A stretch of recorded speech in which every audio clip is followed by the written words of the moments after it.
کہ یہ ایک عظیم قوم ان کی غلامی کرے گی، یہ قوم کبھی یہ تسلیم نہیں کرے گی ان کو. اس لیے یہ مارچ ہے، اور یہ جو حقیقی آزادی کی مارچ ہے یہ ابھی ختم نہیں ہوگی.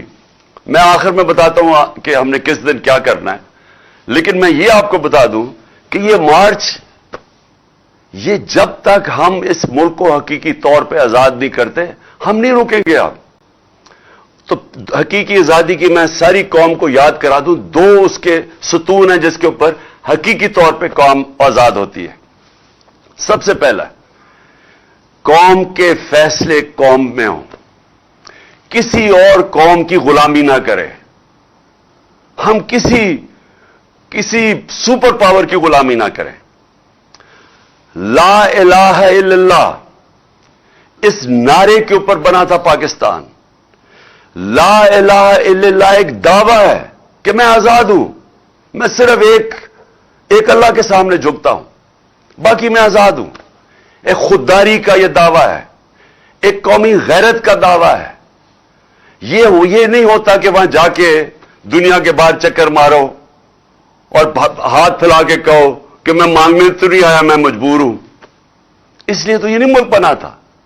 اس لیے تو قائد اعظم جب ان کو پتا بھی تھا کہ انہوں نے زندہ نہیں رہنا زیادہ دیر، پتہ نہیں چلنے دیا اپنی بیماری کا کہ کہیں پاکستان کوئی رکاوٹ نہ آ جائے پاکستان نہ بننے میں. یہ وہ قربانی تھی. ہم بڑے ہو رہے تھے زمان پاک میں، تو وہاں اتنے لاکھوں لوگ ہندوستان سے جو آئے تھے، شاید ہی کوئی تھا جن کے گھر میں قتل عام نہ ہوئی ہو. تو یہ تو قربانیوں کے نام پہ بنا تھا. اس لیے نہیں بنا تھا کہ ہم انگریز سے آزاد ہو کے تو اب کسی اور سپر پاور کی غلامی کریں. لہذا ایک ہم ملک چاہتے ہیں جو سوورن ہو، قوم کے فیصلے قوم میں ہو. اور مجھے افسوس سے مثال دینی پڑتی ہے ہندوستان کی، ساتھ ہی ہمارے وہ آزاد ہوا تھا. صرف اس ملک کے فیصلے دیکھ لو، فورن پالیسی دیکھ لو، آزاد فورن پالیسی. ملک کھڑا ہو گیا ہندوستان کہ نہیں جی ہم روس سے تیل لیں گے، ہمارے تمہارے ساتھ الائنس ہے امریکہ کے ساتھ کوڈ کے اندر، لیکن ہم فیصلے کریں گے تیل روس سے اس لیے لیں گے کہ ہمارے لوگوں کو سستے تیل کی ضرورت ہے. ہم اپنے لوگوں کے اوپر مہنگائی کا بوجھ نہیں ڈال سکتے.